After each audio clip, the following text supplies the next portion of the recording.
It's Susan. So happy to see all of you today. Now, I have myself wired right into the internet with a 50-foot cord here. So I hope that the reception is great. Thank you for joining me today. For those of you who don't know me, I'm Susan Winter. I'm in New York City today, best-selling author and a relationship expert. And this show is a live interactive show where I acknowledge my wonderful followers and their great questions. And each week I have a topic for discussion.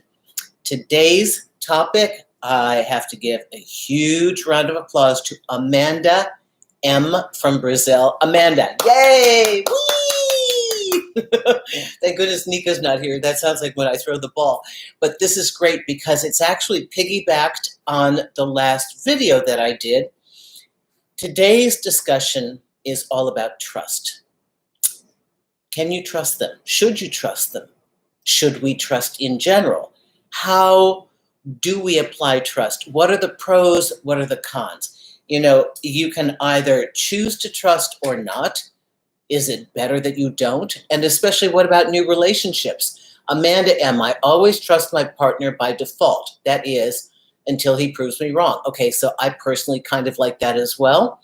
I'm extremely uncomfortable with the idea of not trusting, especially looking for evidence, snooping around in his phone. Okay, I might fudge a little bit on that if you find that there's reason to distrust. You know, I'm not for snooping around anybody's business, but there's a time that there's going to be the difference between normal nervousness and are we a couple and my partner's acting weird and are we something or not something? I don't know. They broke a Friday date. Their aunt is sick. I don't know that I believe it. And then you go searching Instagram, not them necessarily, maybe their buddies, and you say, oh, yeah, you're not with your sick aunt. You know, so sometimes the snooping is, you know, we don't want to. It's in lieu of information. And in that case, our partner has chosen to be dishonest. We have felt it. There's been a natural call within us that says something's not right, and we go and do the investigation. But let me just address this for everybody because this is from Amanda. And again, this was piggybacked on New Love, Hope versus Red Flags. And that video was the viewer, he was asking the distinction between how do you know when the hope that you have for this new relationship is allowing you to blow through the red flags because you just don't want to see it. And there is something that I need to address. There is, as one gal put, kind of a natural dementia. I believe that in order to get into a relationship, that oftentimes we have the rose-colored glasses. It's part of the unbelievable cocktail of hormones and drugs that are going off in our system when we get excited, when we feel somebody for whom we have real chemistry, and when we actually think that we might have a relationship with them. So this is a very exciting moment for us. And given that foundation of excitement and chemistry and hope, we will tend to ignore for a minute and just kind of push aside this little thing that was said because it's also gorgeous. Why get depressed? And so we go with the flow. Now, is that wrong? I think it's necessary.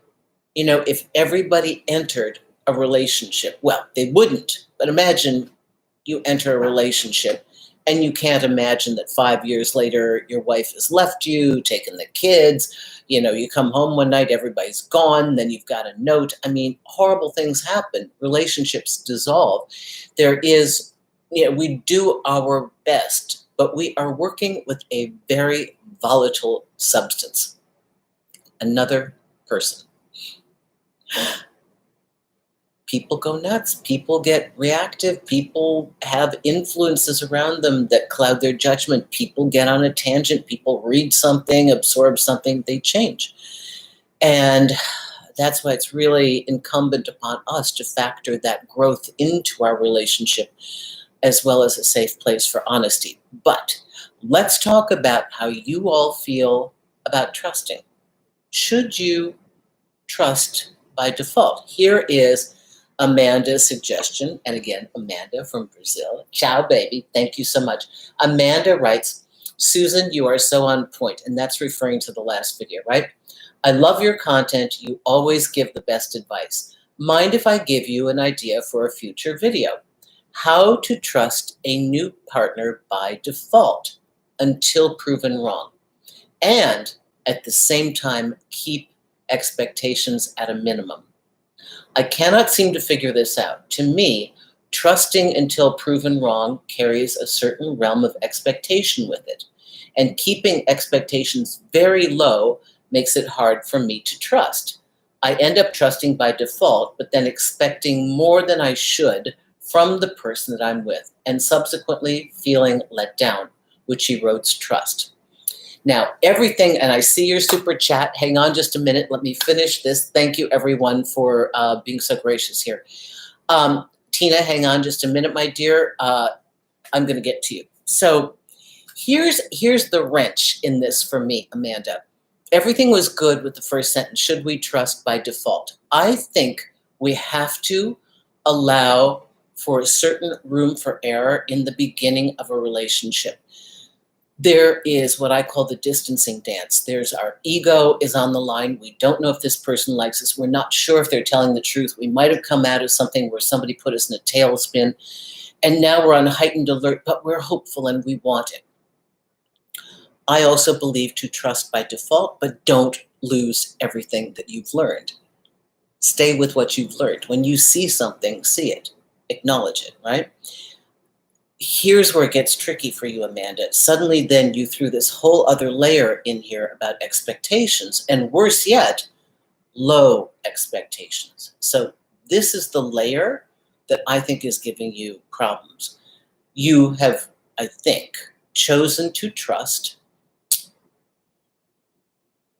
from an environment that is less than possible or less than optimal, and certainly not the highest version of what you want. Meaning you're okay with trusting, cool, but you don't expect much. That way you won't be disappointed, right? You know, a lot of people enter relationships like this. Well, at least I won't get disappointed.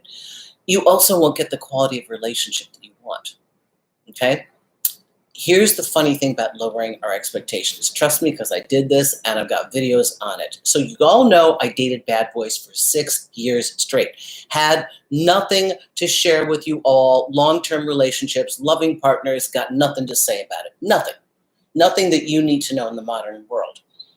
I had to experience these guys, and I had to see the twists and turns and the nonsense that was going on to know from the worst guys, if I could not affect a more positive outcome. And I did indeed realize that I could.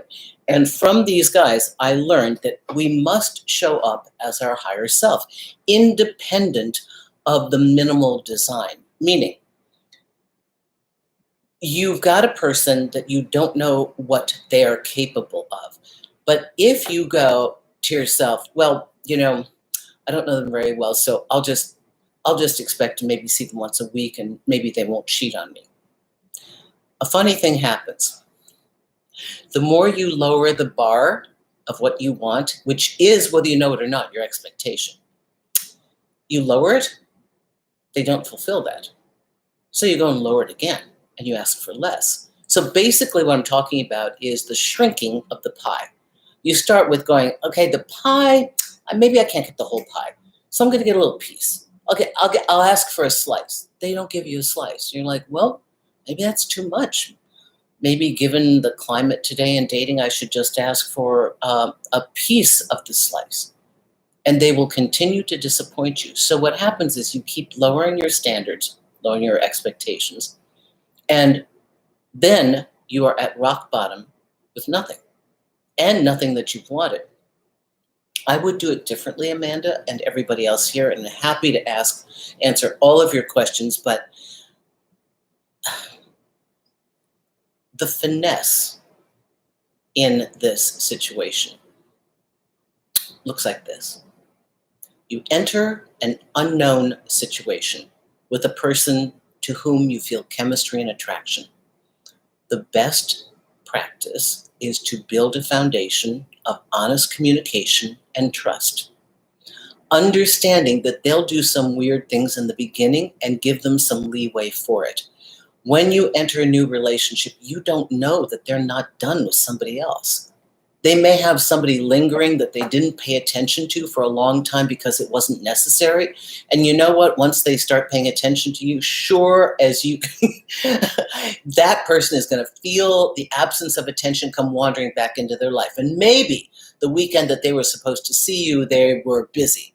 And you felt that it was kind of bogus, but they were seeing that other person and telling them, hey, I'd really like to see you. We've had a great time, but I've actually met somebody I like. I just felt that I owe it to our relationship.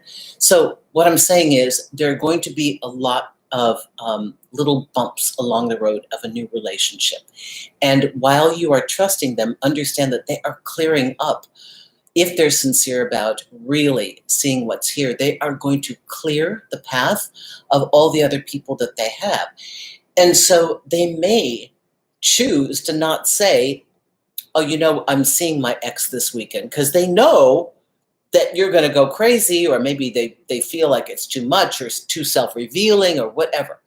So this is how we need to keep entering into a relationship, expecting the best, creating the best version of it, and be the most complete version of ourselves. My fear in your question, Amanda, is that at some point you shrunk the design of what was possible in order to not be disappointed.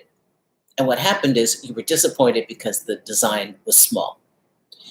Even in the most minimal hookups, you can come in with all of who you are and create an extraordinary experience.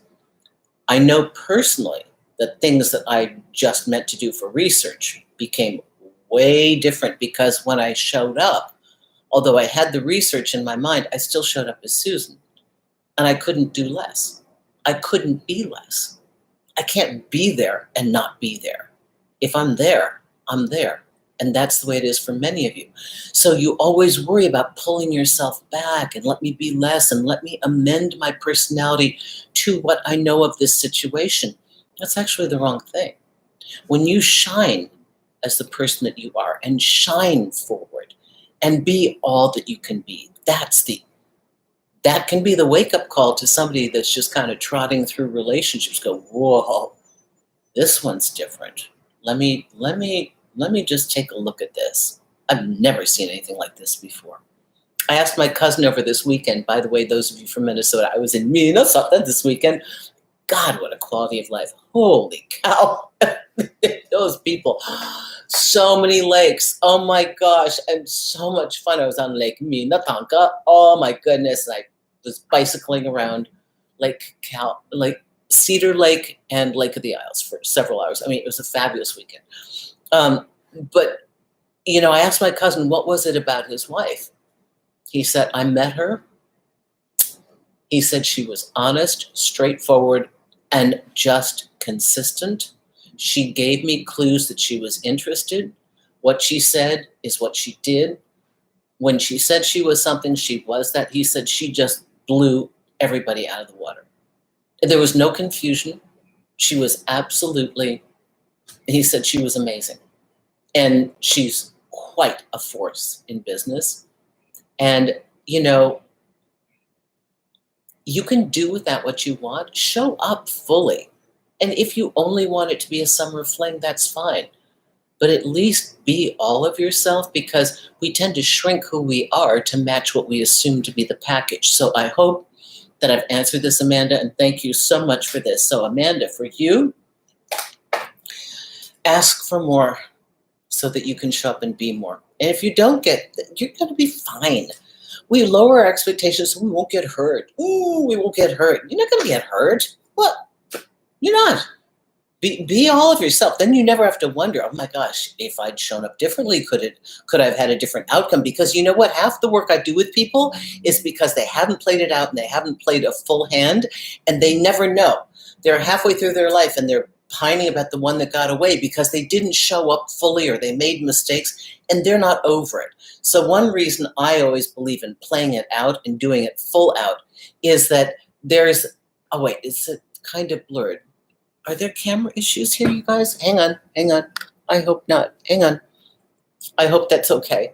All right, I just read that somebody thought there were camera issues here. Okay, so anyway, I hope that you understand that, okay, everyone? All right, so let's go on here. I've got a question. Where is this? Tina Z. How do you tell the difference between past trauma, betrayal, and projection versus legitimate red flags? Hang on. Hang on here. So what's happening here, Tina, is that you are aware of the fact that you're carrying pain and baggage. So you're looking for the boogeyman when you get there, right? I think that's what you're saying. Wonderful that you know this already, because if you already know that you're entering relationships with these suspicions that these things are going to happen, the first thing I'd have you do is write this out so that you can see it. What are your fears? Okay, your past trauma, betrayal. I'm scared that my partner is going to cheat, so I'm going to be vigilant looking for clues that my partner is cheating. Now, here's the only thing that I don't like about that. I've known so many guys, some women, but more guys, that have said, Susan, I'm exhausted. I can't convince her I'm not cheating. She gets jealous over photos of somebody I knew 10 years ago if I happen to clean a drawer. And if you have that in your mind, it tends to draw that energy to it. So here's where I do a little law of attraction work. True, this has been in your past. True, this is a real thing. True, you have been betrayed. Doesn't mean that all people will betray you. So when you set your intention to meet people, I would be very clear that you are looking for a person that has a code of ethics within them, that they cannot cheat, and you say to your partner, so you know, I've been betrayed, and I have a little bit of a hair trigger around betrayal and not trusting, and I really want to alert you to the fact that I am working through this. I do not want to foist this upon you, but if you see some crazy girl stuff from me, I'm telling you this is where it's coming from. Just talk to me. I'll probably call my own self out on this. But I'm telling you this because I want to get it right, and I want to give us and you a fair shot. So again, this goes to what I said at the very top of the hour. Know what you know, and don't forget the signs that are the truth for you when you get those clues, but also expect the best. Part of doing this is the hoping for the best outcome and to be prepared for either scenario. That was the underlying little takeaway that I had in the blurb today. We hope for the best, but we actually are prepared with a toolkit to survive a negative outcome. But that's not enough. You also have to be prepared for a positive outcome. And so much of this kind of past betrayal and stuff, what happens is people we come into this stuff and the positive's right there, and you're just not going to be able to see it because it's so dominant. Every shadow is going to be the boogeyman because you're vigilant, okay?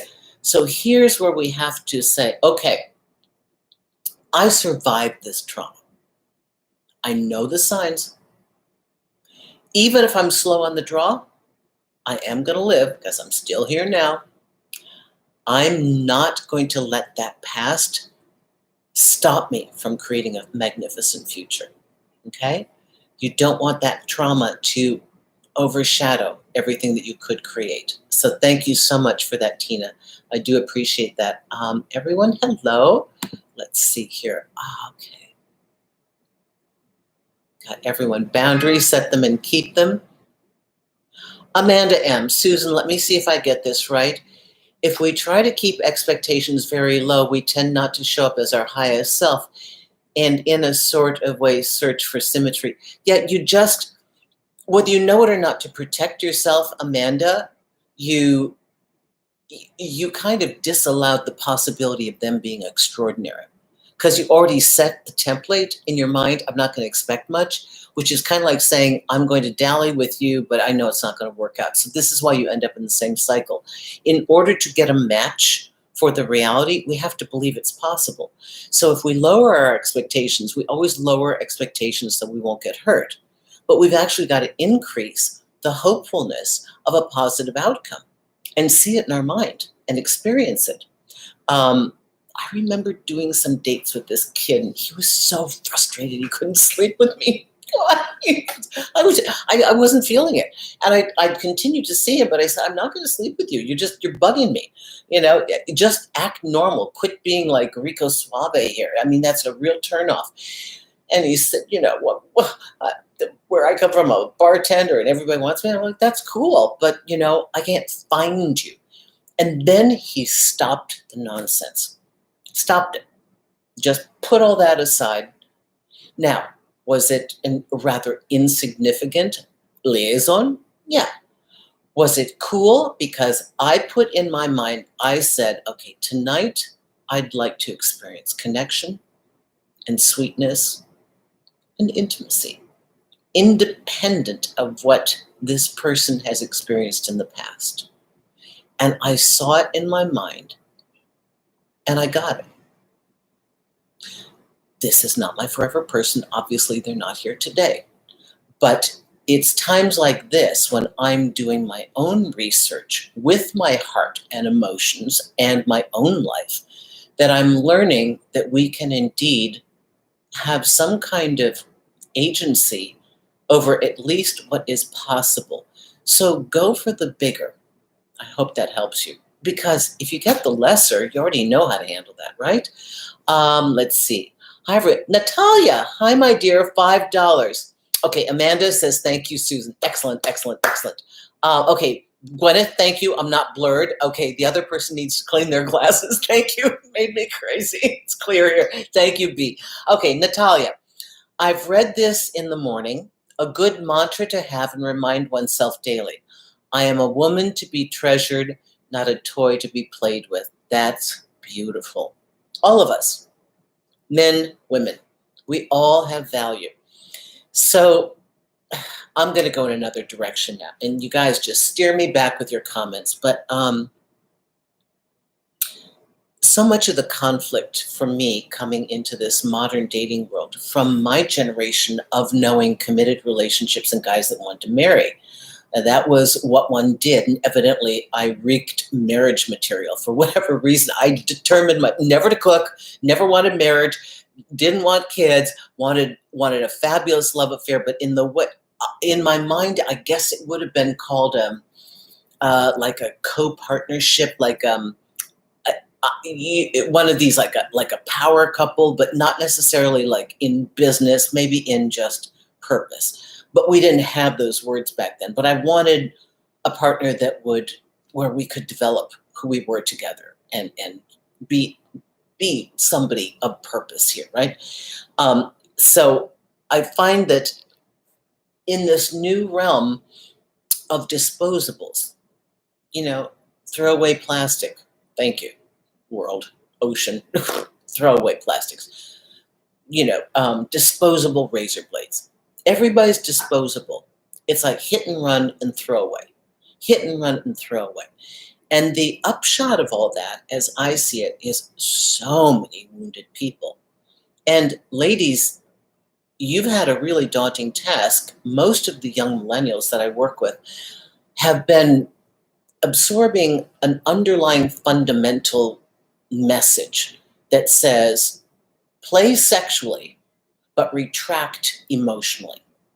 And that is, from my research with guys, the worst thing you can do.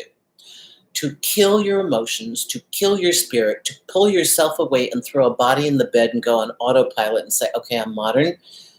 Some people are trying to learn it. I tried to learn it too. I was hoping I could be like my friends. I couldn't. I can't. Evidently, it's not my disposition. It would be quite wonderful if it were, but it's not. And that's not to discredit those people that have that ability. It's just to say, Some of us are not that. And it's okay. So if you're not able to do that, if you go into a relationship and dating and you invest and you get hurt, know the truth about yourself. You play big. So don't go play small, because then you're giving the wrong signal to the person you meet. Don't amend your marketing to fit the current trend. Make them come up to you. So you guys, this little business that I've been doing here, this is organic, right? I didn't ever buy these followers. And I had one kid that said, I remember when you had 127 followers. So I got this station in 2012. But I didn't know how to make it go, and the videos and all this stuff. And so it wasn't, I put a few things on, had somebody put it on for me. Then by 2016, I started doing these videos, and I couldn't be like other people. I'm not 20. I'm not going to flip it open. I need lighting. I mean, I'm a senior citizen, so and I give information. I don't look at the current SEO and go, oh, what's trending? I talk about what I want to talk about. And the audience that wants to hear that really feels that way, will come. So it's like advertising years ago used to chase people. What do they want? It's just like this. When you are passionate about what you want to share, and whether it's me with what I want to speak about to all of you, or it's you in dating, you raise the bar so that you get the kind of applicants for your time that want what you have to offer. You will definitely be heartbroken if all you do is lower yourself to try to be less. Remember, I got an old saying, I won't be less because you can't be more. That's a Susanism. I won't be less just because you can't be more, because that's not going to make me happy. So, hope, yes. Smart, yes. We don't ignore red flags. We view them, we see them, and here's the funny thing that'll happen. When your tank is on empty and you're with somebody and you feel that they're not providing for you what you want and need, you will get a little pissy. You'll get resentful, you'll get irritated because something in the balance is not right. That means you need to share something. You need to first assess what it is and figure out whose issue is it. Is it your issue? Is it some past trauma that's getting triggered because you're getting scared because it's getting intimate? Is it, is it your stuff? Is it their stuff? Whose stuff is it? And then when you're clear on what it is and you know exactly what you want to communicate, then you share it to your partner along with how it made you feel and what you would prefer instead. So that's the way to do it. Okay, let me get to your questions. Thank you, everyone. Let's see. Sheik says, not willing to lose our self-worth on the way to love and care. Would this make our love and care bogus? No. I know my truth, but when it comes to the perception of the other person, it makes me more sick. Well, people only have the ability to perceive what they can perceive. Meaning, here's the thing that I got another Susanism for you. Have you ever heard me talk about the dirty mirror or the broken mirror? So in my time dating these bad guys, that wasn't all wonderful guys that fell for me and are lifelong devotees of Susan. I mean, there were some guys that they couldn't see me. I had no worth to them. Not because I have no worth, because they couldn't see it. So if you date enough of these people who can't see your worth, if you have a succession of people like that, you will begin to think there's something wrong with you. In truth, people can't see what they don't understand. And it's just like a language.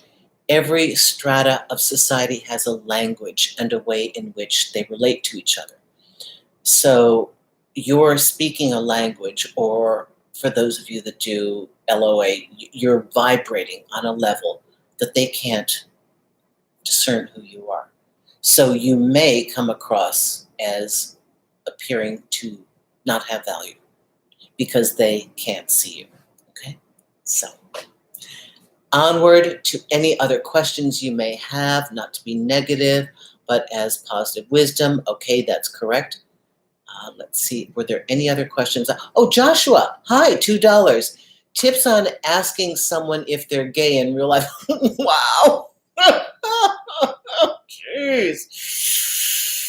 Oh my God. Oh God. I hope my LGBTQIA plus community doesn't come after me for that. I'm assuming you're gay.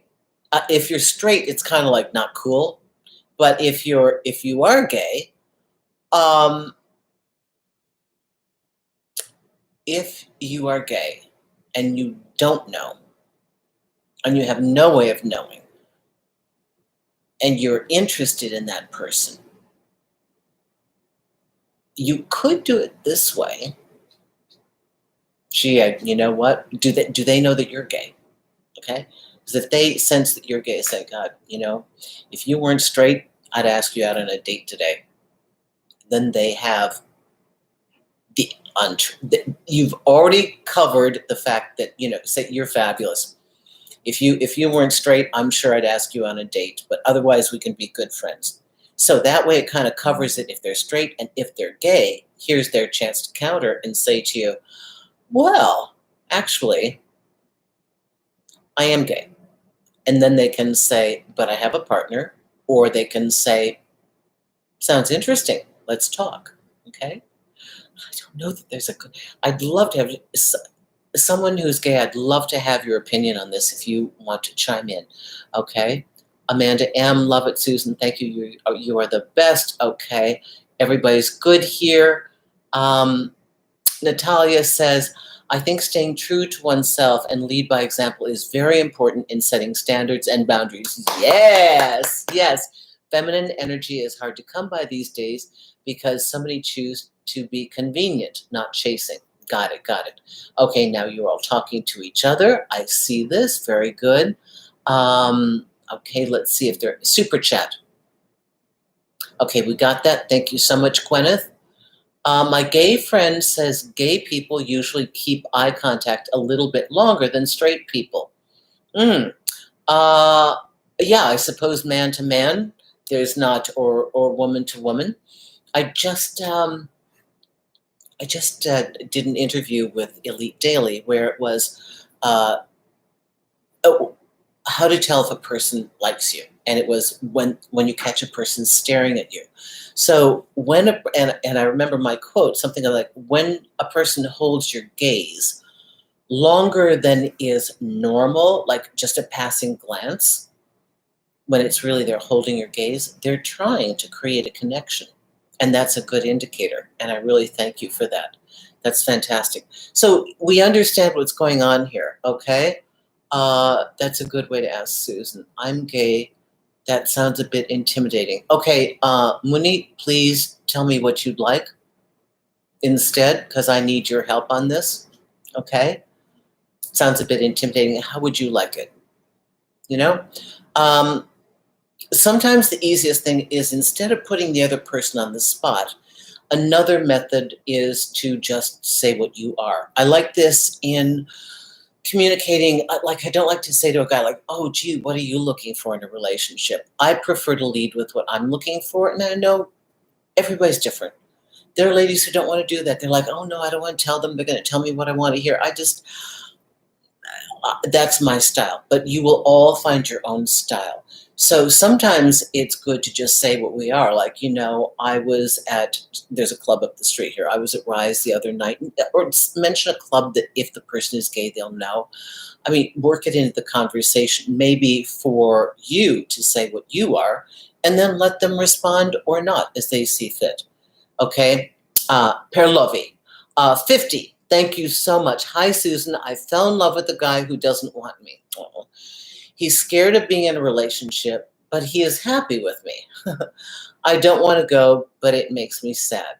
Okay, so you're in what we call a situationship, or you're actually in a relationship without a label. Very frustrating, I know.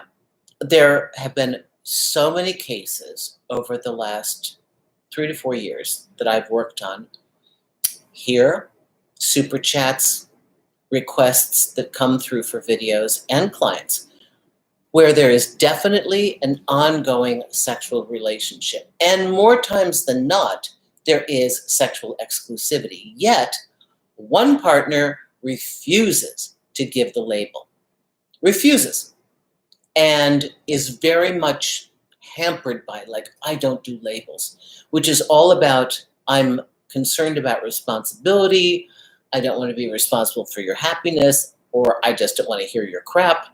I don't want to go to an antique show because you want me to, because now I'm the boyfriend and I have to, or now I have to go to a hockey game because I'm the girlfriend and I don't want to. So, okay, let's see. So here's the thing. You have a couple choices, and it depends. And my remedy for this is, when you're making up your mind as to what to do, remember the golden rule. How does it make you feel? Not in the short run, in the long run. Sometimes we do things in the short run, like see the person that we're crazy about when we know we shouldn't, because in the long run, we're going to suffer. But if day in and day out, you have an agreeable relationship where you're having sex and this person is not with other people, or if they are, it doesn't hurt you, but you've fallen in love, so I'm imagining you want them for yourself, and you see them on a regular basis, they're kind, they're sweet, they're loving, they're not playing hot and cold, they just have an issue with saying that they're in a relationship, then what you look for is progress.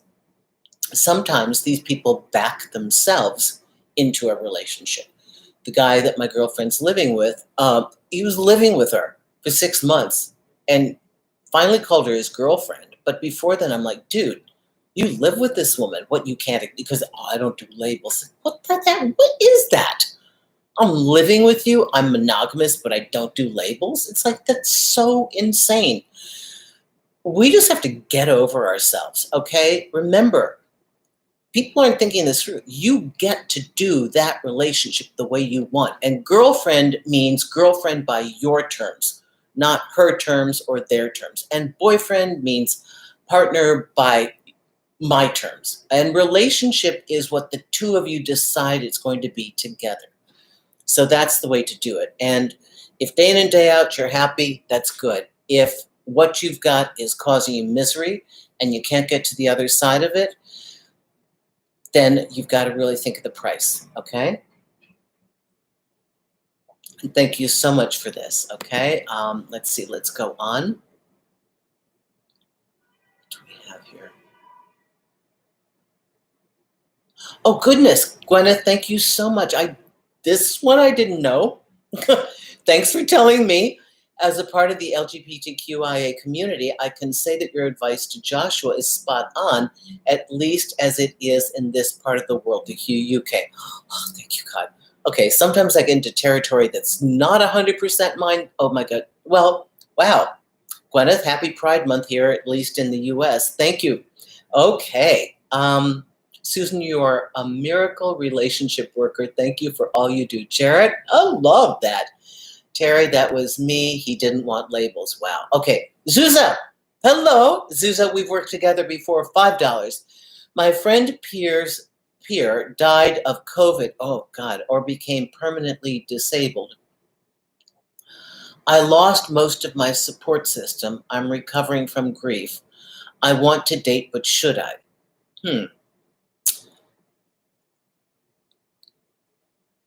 Actually, I don't have a problem with you dating.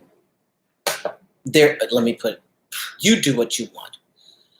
Here's what might happen that you would need to look at, I think. If you don't have your support group, the first thing you're going to do is make that person your world. You're going to grab onto them like a life raft and you're in the middle of the ocean. If you can temper yourself from that natural inclination by making them too big and set your mind to a different goal.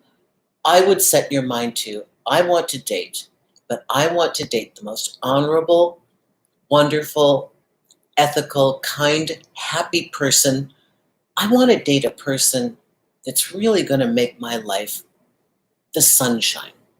I want to date a person with a lot of friends that want to be my friend, whether the relationship works or not. I want to date a person that's happy-go-lucky, kind, nice, and warm. And if you put that as your goal, you may have a wonderful experience, and dating could be the entree. Normally, most relationship experts would say, no, no, no, you're too fragile. You might be, only you know. You're on this channel repeatedly. I know you've got some information. You've got your tool belt's probably stuffed. I want all of you to function like a Swiss Army knife, okay? I want you to have 1,000 different ways to get out of a situation and many different options. Not just the ones that you've seen in the world. I want you all to be able to think your way through a situation, to logically think of something beyond what you've seen Caroline do or John or whatever, or the movies. You don't have to, every decision that you make, it doesn't have to be one that's already been made in the real world. It's not we're not doing a romantic movie here. We're doing your life. And cutting edge relationships, evolving relationships, are sometimes met with cutting edge responses and answers. So don't be afraid to trust yourself. And sometimes you may go in a direction people go, oh, what is he, she doing? And you're just going to go, whatever, it felt right. And you're like, oh my gosh, that's so cool. I didn't know about that. So sometimes you may be the leader, okay? Thank you so much for this. So actually, Zuza, my answer is a little bit different. If you feel solidly with yourself, if you feel you can trust yourself, just beware. Don't make them your world. Use them as a conduit to greater friendships with other people, okay? Manuel, thank you. $4.99. Do you have a question for me, Manuel? We'll be looking for it here, and I know that my moderators will be looking for it. Let's see what we have here. B, Jennifer B, thank you. We appreciate your support. Cladson, $4.99. What nonverbal forms of communication do you, Susan, approve as viable declarations of interest? Ha ha ha. I love your videos and insights. I'm really basic with guys. I figure they may not know that I like them. So because I tend to, like all the rest of you, clam up around the ones I like the most because I don't want to bother them. Maybe they don't feel the way I do. And so I have the same fears as everybody. Please, please don't ever think that somebody that guides you is like a guru. We are not. We're people that have gone through the trenches. We just know some of the ins and outs that you may not know. Like take a left here because definitely you don't want to go right. I will say, I will commend them. I do lots of positive affirmations. I normally commend a man's character and in that way try to hit the nail on the head for where his heart beats to kind of secure my manner of getting there. And it tends to be very positive. It has to be authentic.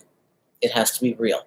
It's always a real observation that I truly believe, or I wouldn't be attracted to them in the beginning. Sometimes I see guys that are just so gorgeous. I'll stop and I'll say, oh my God, you're so bloody handsome. Holy cow. Like, how do you walk down a street and just get from point A to point B? You know, because beauty in men is quite extraordinary. In women, it's quite common. In men, it's quite extraordinary. So, you know, I like verbal affirmations. Sometimes I will just say point blank to a person, I like you. You're a very cool guy. You're very interesting. You know, just men normally need positive, my experience. Men need a green light, you know, a smile, a look.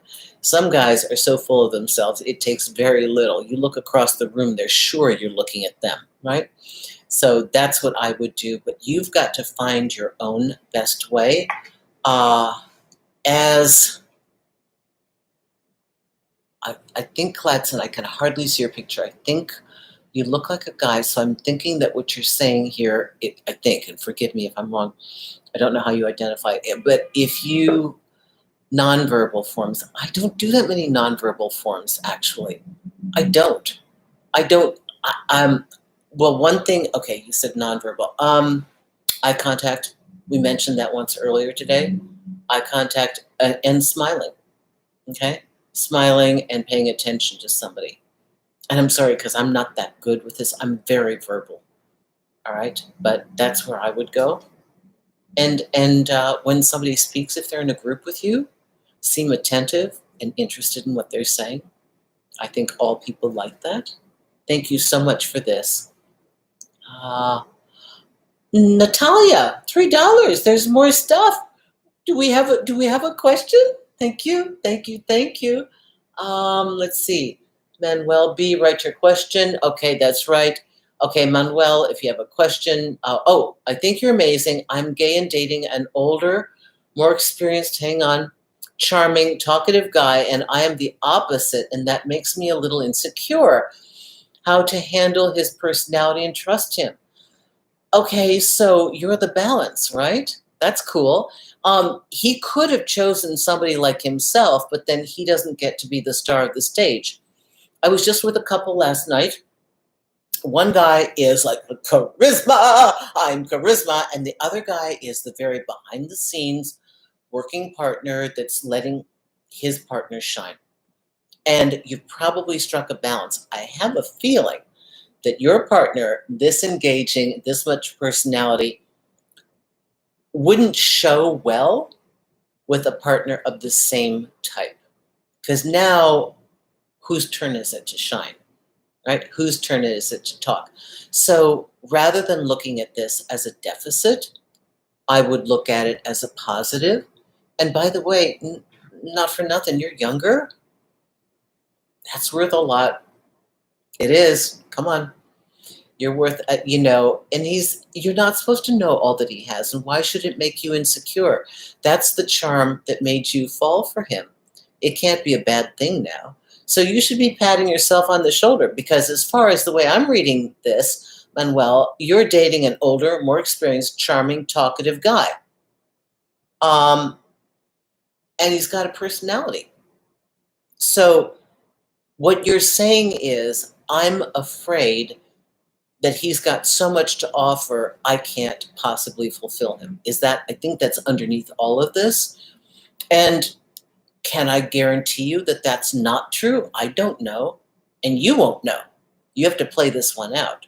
But again, going back to what I said before, if you don't play it out, you're stuck with a lack of resolution for the rest of your life. So I'd roll up your sleeves, I'd get ready, and I'd show up 100%. And I'd do your best to allow him to see who you are. You do not need to mirror his strengths, okay? You need to be yourself. And that's his skill set. You can't compete with somebody's innate skill set. Like, I tend to have a good ability to speak and communicate. Not everybody can do that. But then again, I'm horrific with math. And I'm an exceedingly slow reader. So, I mean, if I'm with a person that reads like a book a month or a book a day, I mean, if I can read one in 2 months because I do a couple pages a night, that's a big deal. Am I going to compare myself to their best? So that goes back to comparison. We always take what we think is our weakest link and compare it to somebody's strongest link. And then, of course, we come up looking horrible. So we can't do this to ourselves. So understand, he picked you. You're young, you're different, but you allow him to shine, and start looking for your own skills, because you'll find the places where you can shine that are not his. Okay? And congratulations. Good for you. Let's see, what else do we have here? A super chat from Manuel. And just to know, do you still do private online consultations with Magnify? I'd love to. I love Magnify. I have temporarily put them aside because they went in another direction. They pivoted toward kind of like a Zoom for corporate, and it's all on laptop or a desktop. And most of the people that I knew liked the convenience of a phone. And the technology, the chat isn't fast enough. So I can't help them get on and off. So long story is, I've temporarily put them on hold. No, I'm not. I'm sorry, but feel free to take a consultation if you like, or ask your questions here. And thank you so much for this. And I hope I haven't missed anybody else. Square Index, 5 pounds. Why is it I can't let go of my obsession with a woman that I know is unavailable, yet when women trying hard to get my attention, I don't feel anything? Okay, we've all experienced a loop of obsession And I have a lot of videos on this. So when we get off today, if you don't mind, I would like you to actually take a look at the videos I have about obsession, because it's a big deal. In your mind, you have overvalued this person, and you either got kicked off the ride before it played out 100%, so you feel that you didn't have your say, you didn't have closure, you weren't offered an opportunity, you feel like if I just had one more chance to prove myself, they'd see me now, but I couldn't because this was going on or that was going on, or I said this stupid thing. Or I've got a client who, no matter all the work we do, tends to go into obsession. And whether it's the ex-boyfriend or the current ex-boyfriend, and just go in this loop. Then overanalyzing what she said, what she did, and then I have to keep telling her, I'm not going to indulge you. We've gone over this 60 times in the last 2 days. This is it. I'm not doing that. Quit cutting yourself and putting salt in the wound. Move on. Okay? Because this is not healthy. You want the one you can't have. I did a video quite recently, why is the unattainable so seductive and so alluring? What we can't have seems of far greater value than what we can have. It's the human animal, okay? It's not logical, whatever. It's the way we're built. We have to override that and think through it. You have placed a very high value on a woman that obviously places very little value on you. Do you want that? Really? Is that the way you want to start a relationship? Convincing somebody to see your worth? You were already there. I don't know for what time, how much involvement you had, but if they don't see your worth the first time, are you really sure that they're capable of seeing your worth a second time? So, to the lady who keeps writing me and working with me on her obsession about thinking that if she could just show up differently, this guy would see her differently, I tell her the same thing that I'm going to tell you.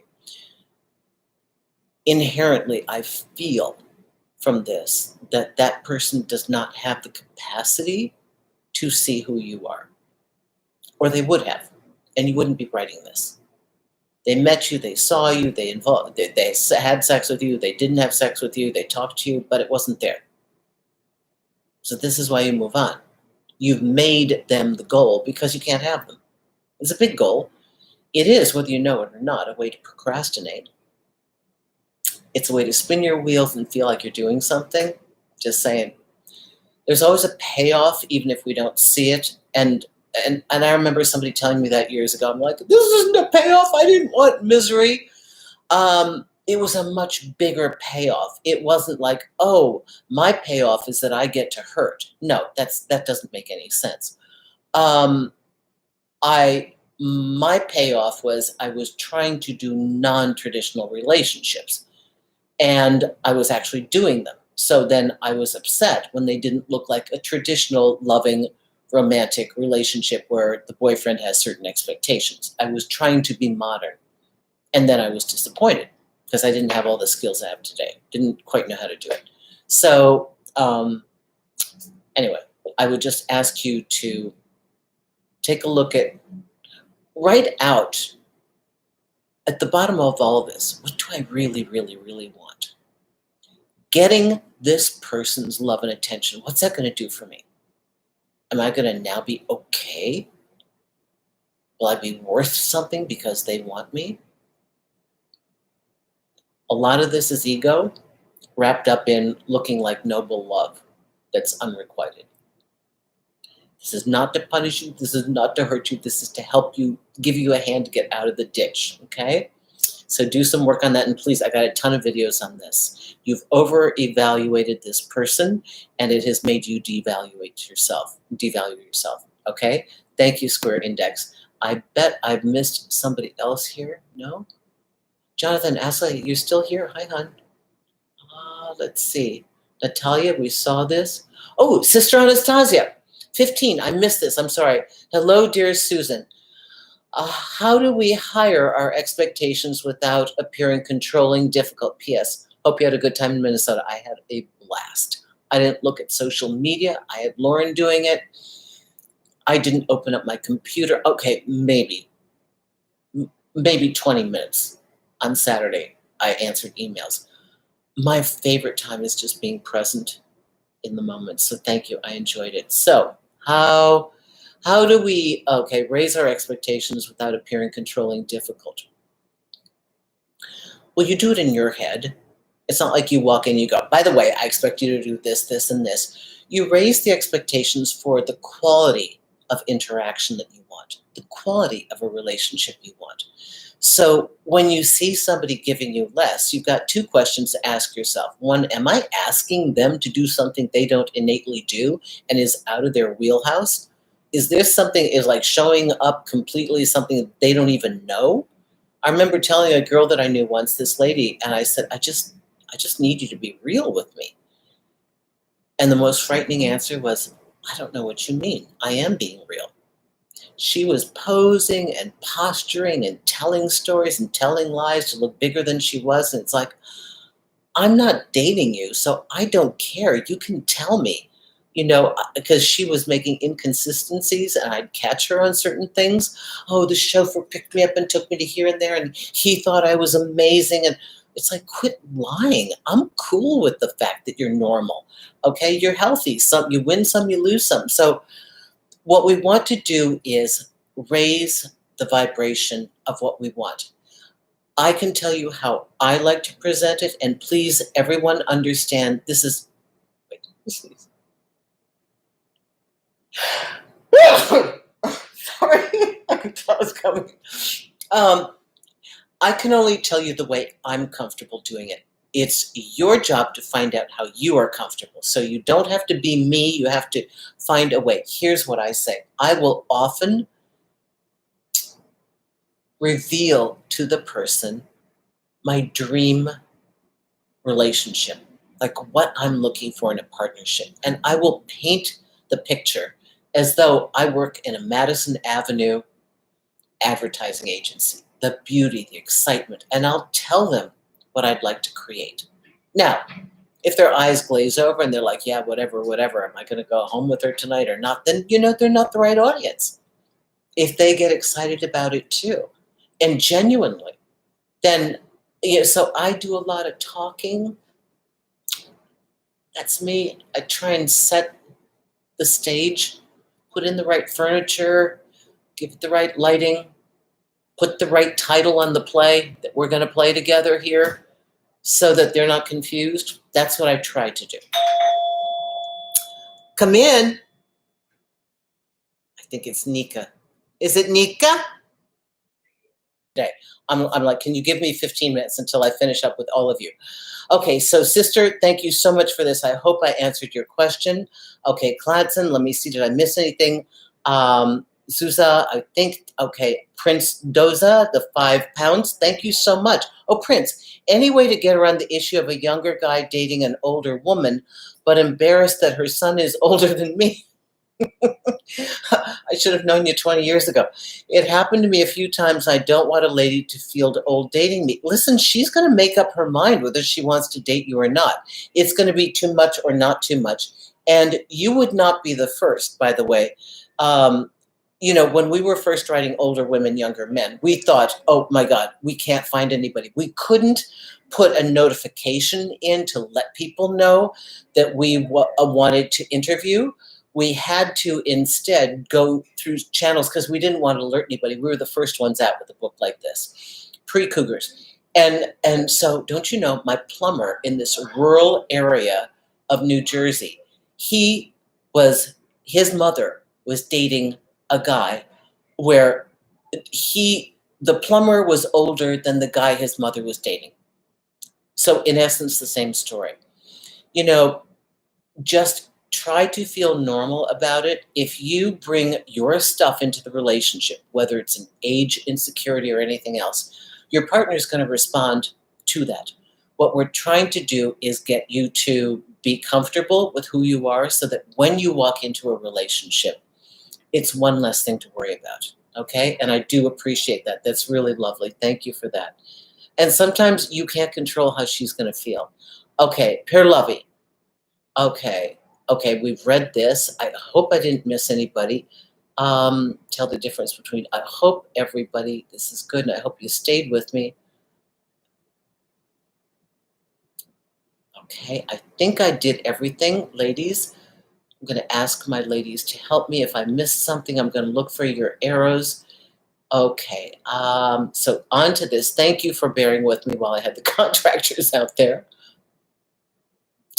Natalia, thank you so much. Okay, square index, we've done you. Everybody's good? Okay, so you guys waited with me. Thank you. Syria. Susan, how do we learn to trust ourselves in all areas of life when we grew up being second guessed by our mother? Hello.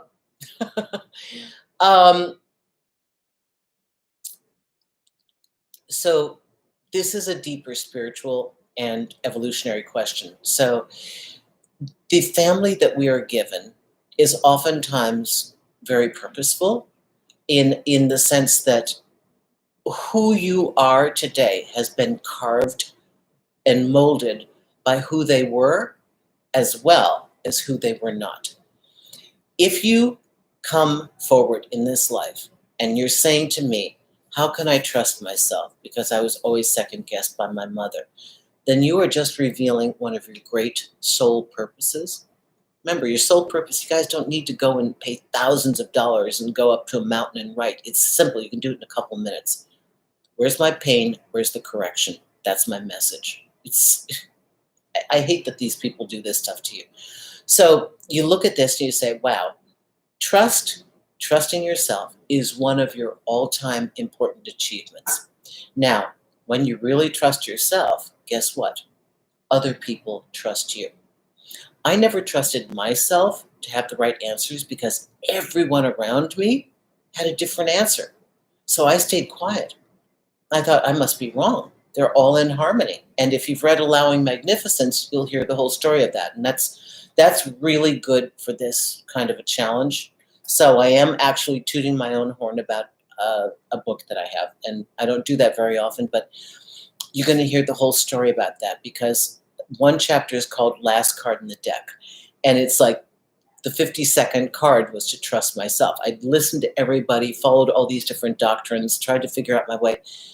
And I started trusting myself. And my path in life and the answers I got didn't look like anything I'd ever seen or heard. They were vastly different because it was my perspective. And then when I was done with trusting myself, I finally then opened my computer and I did a form of, I think, what they call naive empiricism. I built my answers in a vortex, in just like a tunnel of me. So I didn't take in external information because I wanted it to be organic and not be tainted in any way by what I thought the outcome should be. And then I trusted myself and found different ways to get there. And they're valid and they work. And then people trust you. So that's what's going to happen to you as well. And that's a beautiful question. Thank you for that. Okay, let's see. What do we have here? Heather's Homestead, $5. Thank you, Susan, for this session. I tend to be pretty stoic, a significant handicap in dating. Your tips and honesty are greatly appreciated. Wow, thank you. Thank you so much, Heather. I appreciate that. Awesome. Okay, $4.99. Kim. Let's see. Where is this? Kim, why can I just see $4.99. Thank you. Okay, everyone. This is wonderful today. I'm going to get off pretty soon. They are so loud outside here in the hallway. This guy is going around doing stuff to people's apartments they have to put in here. So,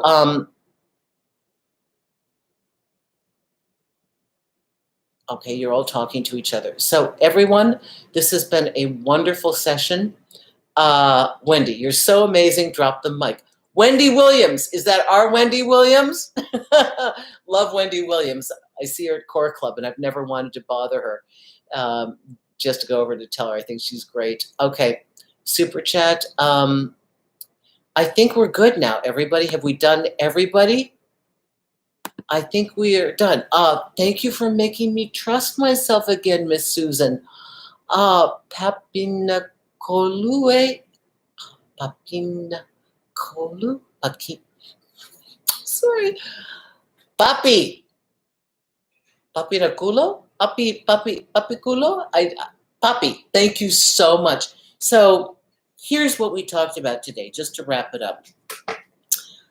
You enter the dating market and you have two choices with a new person: to distrust them and look for everything wrong, to vigilantly protect yourself, or to go in.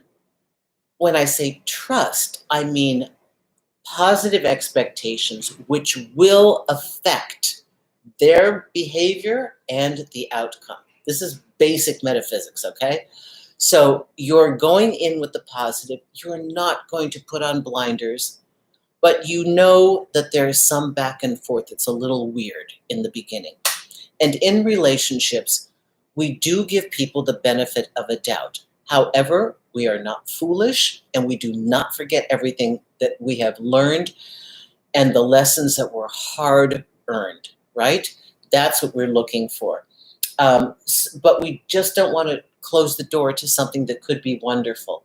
So thank you all, and thank you, Amanda M., for this. I love it. And if you have some topics that you want me to discuss, please keep writing them. We find them, and this is what it's here for, all of you. So thank you.